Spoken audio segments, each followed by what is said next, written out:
সম্মানিত প্রিয় বন্ধুগণ, আসসালামু আলাইকুম ওয়া রাহমাতুল্লাহ। আপনারা সকলে আশা করি ভালো আছেন। ভালো থাকার জন্য সকলের জন্য দোয়া করছি।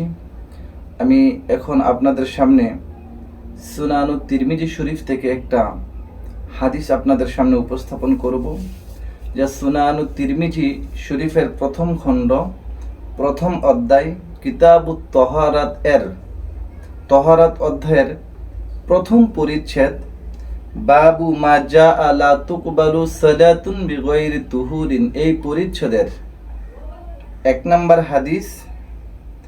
আন ইবনে উমর রাদিয়াল্লাহু তাআলা আনহু আনিন নবী সাল্লাল্লাহু আলাইহি ওয়াসাল্লাম قال لا تقبل صلاة بغير طهور ولا صدقة من غلول।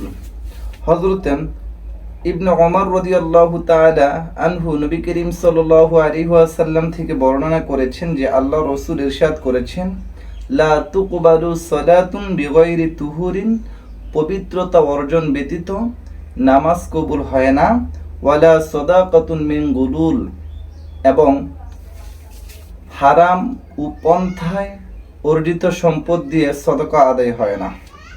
সুতরাং আমরা অবশ্যই যারা নামাজ আদায় করি, অবশ্যই আমরা পরিষ্কার পরিচ্ছন্ন হয়ে পবিত্রতা অর্জন করে নামাজ আদায় করব, এবং আমরা যারা সদকা এবং যাকাত আদায় করি, অবশ্যই আমরা সঠিক ধন সম্পদ মাল থেকে আমরা যাকাত আদায় করব। আল্লাহ যেন তৌফিক দেন, আমিন।